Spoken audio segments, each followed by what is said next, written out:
จ้าอะไรนี่มันเอาการเป็นนายยูดับใบจิกาบอสตอการประกวดดำดำไซกรวัน IPCC กุนกมาในละสมเวียนแคมบูเดียมมาไฟสมสำเร็จ Ladies and gentlemen, it's time you've been waiting for. Welcome to the IPCC กุนกมา Championship. Let me introduce the red corner.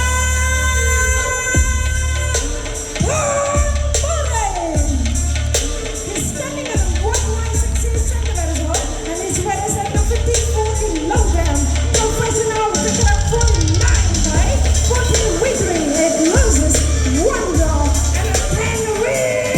By the way, it's a knockout.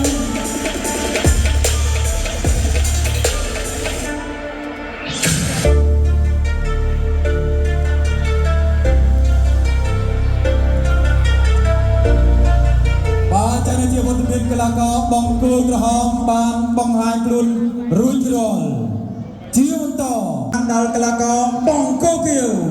ใส่กันวิซา Ladies and gentlemen, introducing right now for the IPCC Championship. Please make some noise for the blue corner. Saya Wisa. He's standing at 1.25 centimeters long, and his weight is at 54 kilograms. Professional figure 45, 35 victory, and a 5 losses to draw and 2 win. By the way, it's a knockout.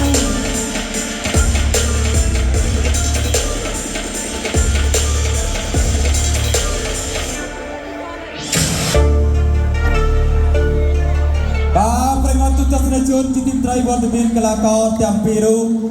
បានបង្ហាញខ្លួនរួចរាល់បាននៅឡើយតែការប្រកួត5ទឹកបាទក្នុងទឹក3ទីសម្រាប់2នាទីបាទ ជំរុញសិក្សាបន្តមុននឹងឈានចូលមកដល់ការប្រកួតដណ្ដើមខ្សែក្រវ៉ាត់នៅក្នុងថ្ងៃដ៏អស្ចារ្យមួយនេះឆ្លងកាត់ការប្រកួតជំរុញសិក្សាជាជើងខ្លាំងអ្នកទាំងពីរជាជើងខ្លាំងមួយរូបដែលអាចឡើងមកឈរនៅលើវគ្គផ្នែកប្រវត្តិដូច្នេះសូមសម្លេងឲ្យខ្លាំងជូនកម្ពុជាពីមួយមកវ៉ាវ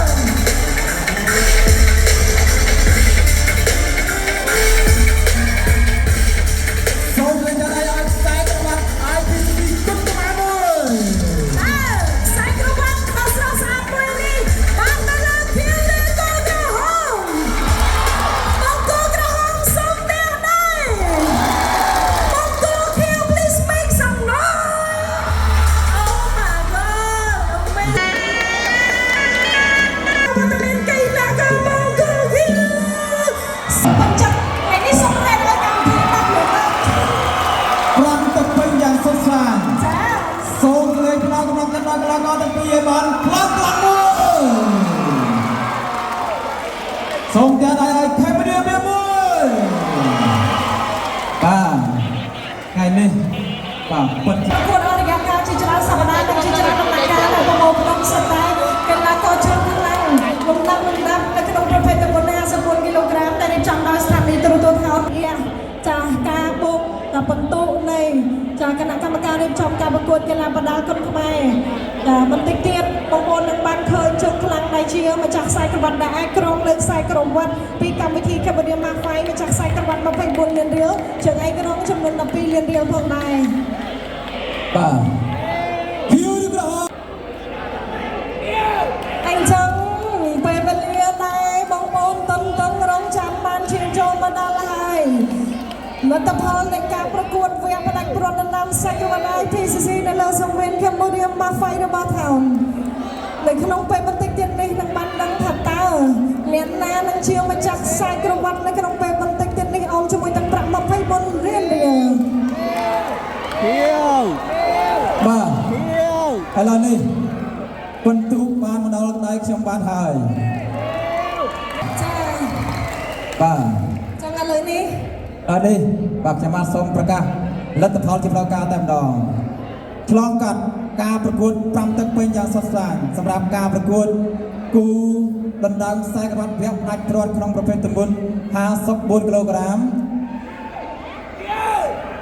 ដូច្នេះចៅក្រមទាំង5រូបបានផ្ដល់បន្ទុកឆ្នះចាញ់ដោយឯកច្ឆន្ទ អបអរសាទរដល់កីឡាករបង្គោលខៀវ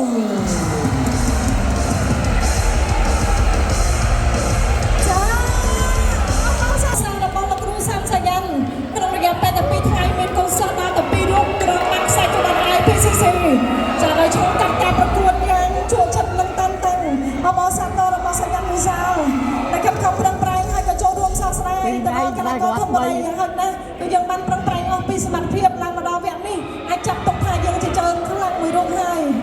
ចាចូលរួមចាប្រកបជូននៅខ្សែក្បាច់ជូនទៅដល់ម្ចាស់ខ្សែក្បាច់ក៏ដូចជាថាវិការជូនដល់ជើងលោកអង្គញានធ្វើនេះដែលជាស្វាមីអង្គម៉ែនិងថ្នាក់ដឹកនាំដទៃទៀតផងដែរ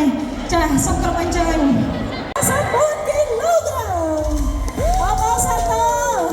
ចាឲ្យក្រុមចំពោះវត្តមានរបស់តែថ្នាក់ដឹកនាំបីក្មេងចាដែលសិតសឹងតែជាអ្នកបន្តវេនក្រុមហ៊ុនចាខ្មែរ Beverages ក៏ដូចជាក្រុមហ៊ុនចាថតគ្រប់ផងដែរចាថ្ងៃនេះមានកិត្តិយសចាក្រុមនោះក៏មានតំណាងរបស់សហព័ន្ធកីឡាបណ្ដាគុណខ្មែរអញ្ចឹងចូលរួមអបអរសាទរចាអញ្ចឹងចាសូមឲ្យចាបកគោជូននៅ